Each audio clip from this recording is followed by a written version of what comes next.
Buenos días, compañeras. Mi nombre es Jamie Ochoa.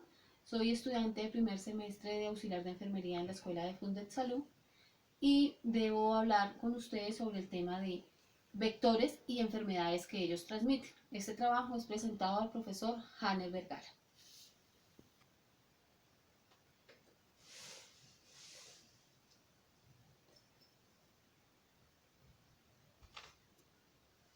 Agente, persona o animal o microorganismo que transporta y transmite un agente patógeno.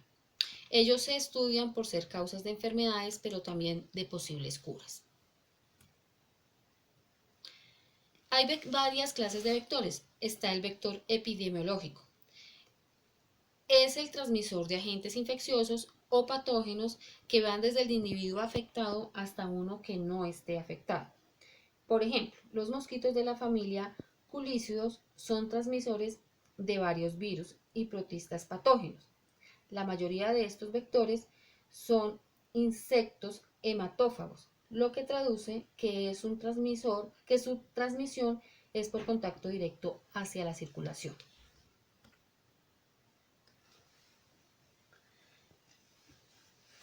Bueno, vamos a hablar del chikungunya. Este es un virus transmitido al ser humano por el mosquito. Generalmente los mosquitos implicados son el Aedes aegypti y el Aedes albopictus, dos especies que también pueden transmitir otros virus como el dengue y el Zika. El chikungunya es una enfermedad que suele aparecer entre 4 a 8 días después de la picadura de este insecto, aunque el intervalo puede oscilar entre 2 y 12 días y puede ser de tipo agudo, subagudo o crónico. Los agudos que la picadura de este insecto provoca puede ser fiebre súbita, dolores articulares y musculares, dolores de cabeza, náuseas, erupciones cutáneas y cansancio. El Zika es una enfermedad provocada que se transmite por picaduras de un mosquito. La mayoría de los casos de la Zika no tienen muchos síntomas, son poco frecuentes. Puede causar parálisis, la enfermedad con síndrome de Guillain-Barré. En las mujeres embarazadas puede causar efectos congénitos al feto. Si se presentan síntomas suelen ser moderados y duran menos de una semana. Incluyen fiebre, sarpullido, dolor de las articulaciones y ojos rojos. No existe ninguna vacuna o tratamiento específico. Sin embargo, se hace hincapié en aliviar los síntomas, hacer reposo, rehidratarse e ingerir paracetamol para aliviar la fiebre y el dolor. Se debe evitar el consumo de aspirinas y medicamentos antiinflamatorios no esteroideos como el ibuprofeno.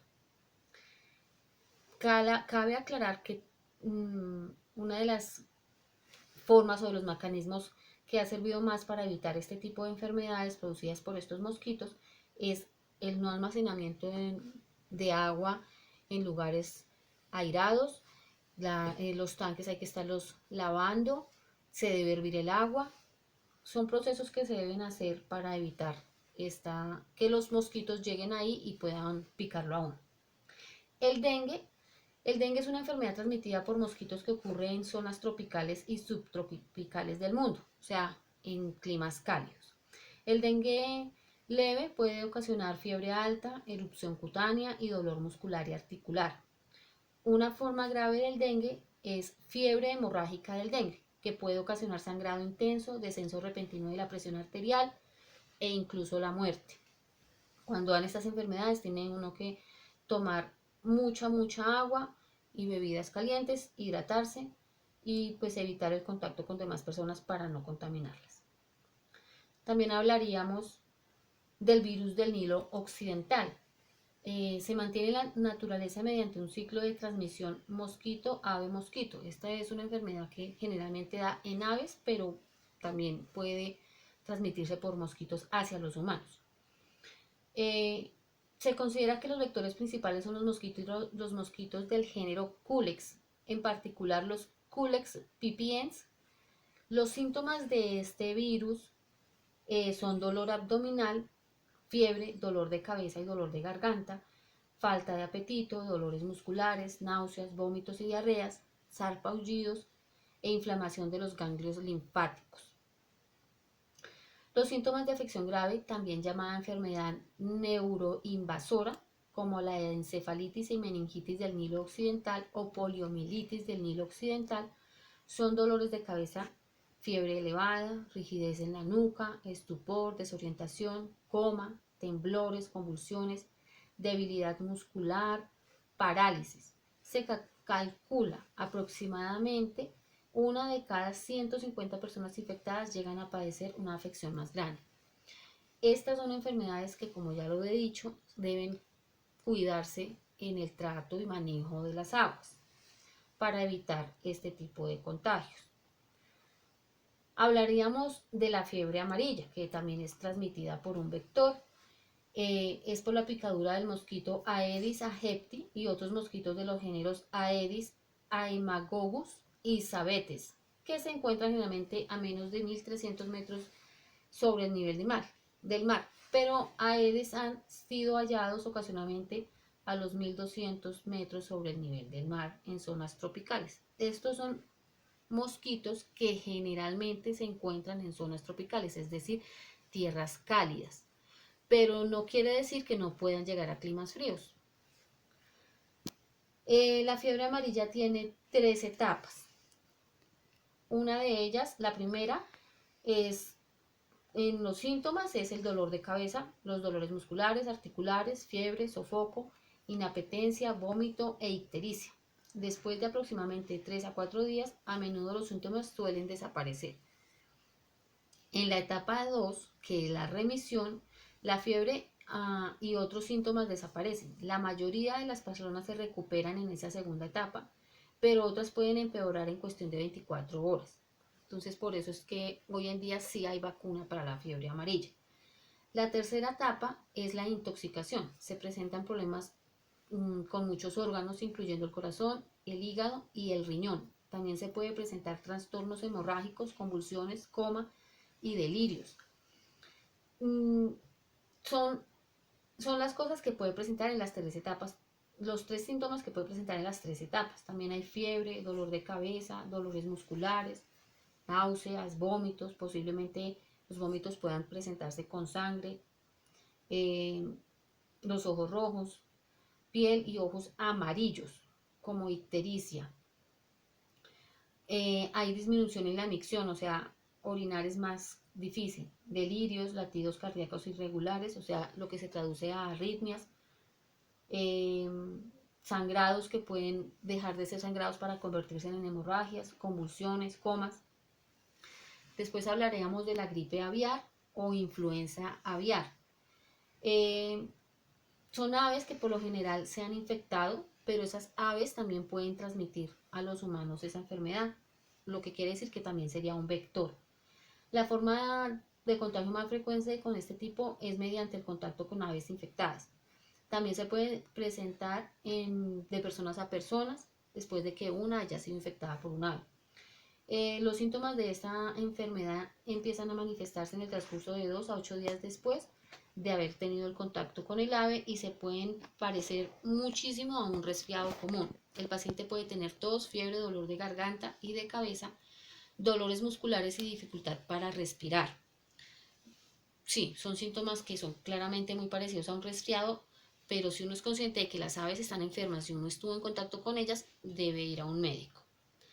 Esta enfermedad tiene un altísimo grado de mortalidad en las personas y algunos fármacos antivirales pueden tomarse para disminuirle los efectos que ella produce. Pero lo que ya dije, si uno es consciente de que uno estuvo en contacto con aves infectadas, lo correcto es acercarse al médico. Otra enfermedad transmitida por vectores sería la leishmaniasis, que es una enfermedad infecciosa transmitida por la picadura del flebotomo o mosquito simulido hembra. No pica el macho, pica la hembra. Hay diferentes formas de leishmaniasis. La leishmaniasis cutánea, que afecta la piel y las membranas mucosas. Las llagas en la piel por lo regular comienzan en el sitio donde fue picado por el flebotomo y en algunas personas pueden desarrollar llagas en las membranas mucosas así no haya sido picado ahí. Seguiría la leishmaniasis sistémica o visceral. Esta afecta al cuerpo entero. Esto ocurre durante 2 o 8 meses después de que la persona fue picada por el flebotomo. La mayoría de estas personas no recuerdan haber tenido una llaga o haber tenido una erupción en la piel. Esta forma puede llevar complicaciones mortales. Los parásitos dañan el sistema inmunológico, disminuyendo la cantidad de células que combaten las enfermedades. Esta enfermedad es muy complicada y por eso siempre que uno tenga una llaga sin razón aparente debe de asistir a un médico. Los síntomas más frecuentes de la leishmaniasis cutánea dependen de dónde sean localizadas las lesiones y pueden incluir dificultad para respirar, llagas, como ya lo había mencionado, que pueden convertirse en una úlcera cutánea que sana muy lentamente. Esta es como una úlcera muy parecida a la úlcera varicosa, pero esa sí puede dar en cualquier parte del cuerpo. Congestión, goteo y hemorragia nasal es más recurrente. Dificultad para deglutir, quiere decir que comer es más complicado. Las úlceras y desgaste en la boca, la lengua, las encías, los labios, la nariz son también más frecuentes y evita uno sonarse o afectar esas zonas que están más expuestas. Se presenta tos, diarrea, fiebre, vómito. Los adultos por lo general presentan fiebre de 2 semanas a incluso hasta 2 meses después de haber sido picado. En la leishmaniasis visceral puede haber molestia abdominal, fiebre que dura más del tiempo que ya se había dicho, sudores fríos, piel escamosa, grisácea, oscura y pálida, adelgazamiento del cabello, pérdida de peso. Estas son los síntomas que pueden presentarse al uno ser picado por ese mosquito y producir la leishmaniasis. Seguiríamos con la peste bubónica, que es otra enfermedad producida por vectores. Esta enfermedad es poco frecuente, pero es grave, transmitida por pulgas. La peste bubónica es ocasionada por la bacteria Yersinia pestis. Se contagia por el contacto con moscas infectadas. Los síntomas incluyen inflamación de los ganglios linfáticos, que pueden alcanzar el tamaño de un huevo de gallina sobre las ingles, las axilas o el cuello. Pueden presentar sensibilidad, calor. Otros síntomas incluyen fiebres, escalofríos, dolor de cabeza, fatiga y dolores musculares. La peste bubónica requiere tratamiento hospitalario urgente con una fuerte dosis de antibióticos. No puede uno confundir todos los síntomas, pero si uno es consciente de que está en las zonas donde ese tipo de enfermedades se pueden presentar, lo mejor es siempre asistir a un médico. Tendríamos la leptospirosis. Ella es una enfermedad infecciosa causada por bacterias llamadas leptospirias, que son transmitidas directa o indirectamente de los animales a los seres humanos. Puede ser transmitida por roedores, perros, vacunos, equinos y otros animales silvestres. ¿Cómo se transmite? Tanto el ser humano como los animales adquieren la infección por contacto directo con el agua contaminada con la orina de estos animales infectados, que penetran en el cuerpo principalmente a través de lesiones que tenga la piel. Por eso se recomienda cuando personas van como a lugares campestres, o sí, al campo, que son lugares donde normalmente no hay manejo de las aguas, tengan pues cuidado con este tipo de vectores, porque la orina de la rata es muy contaminante. También el ser humano puede contraer la enfermedad por contacto directo en la sangre, en los tejidos y en los órganos con los animales infectados. O sea, de pronto no se dan cuenta y consumen carne de esos animales que estén infectados. Los síntomas de esta enfermedad son muy similares a los de una gripe, como todos los anteriores. Dolor de cabeza, dolor de pantorrillas, músculos, malestar general, náuseas, vómitos, diarreas. La enfermedad puede llegar a ser leve o puede llegar a ser incluso mortal si llega esta enfermedad a atacar el hígado, los riñones o el sistema nervioso central. Otra de las enfermedades transmitidas por vectores es la enfermedad de Lyme. Esta enfermedad la transmiten las garrapatas, ocasionada por la bacteria Borrelia burgdorferi. Las garrapatas de los ciervos, o sea, en este caso habla de los ciervos, pero pueden ser los perros, los gatos, eh, las vacas, ocasionan esta enfermedad. Producen sarpullido, síntomas similares a los de la gripe, pueden presentarse dolor articular, debilidad en las extremidades. La mayoría de las personas padecen la enfermedad de Lyme, pueden recuperarse por completo si reciben un tratamiento de antibióticos adecuado. Por eso es que se hace mucho hincapié, porque si nos damos cuenta, estas enfermedades generalmente suelen presentarse en tierras cálidas, y las tierras cálidas por lo general suelen ser húmedas.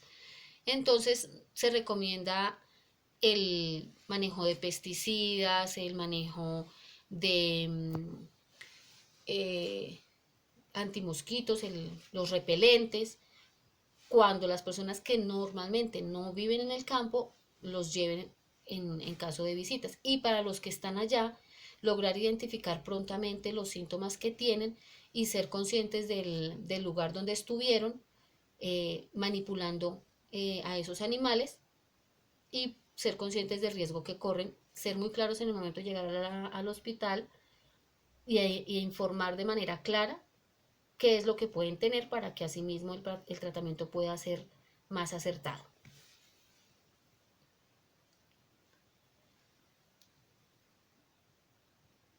También los vectores genéticos, pero estos realmente son vectores que se estudian en laboratorios y se hace bajo manejos y estrictas normas de bioseguridad.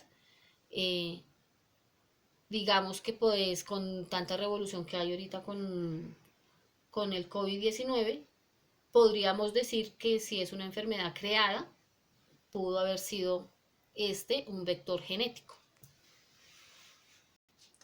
Bueno, compañeros, como ya se ha dicho en mi intervención, estas son enfermedades producidas por estos vectores, pero estos vectores generalmente se encuentran en climas cálidos.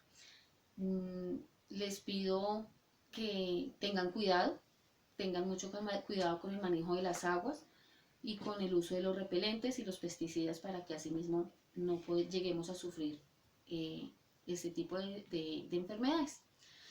Muchas gracias, y eso fue todo por hoy.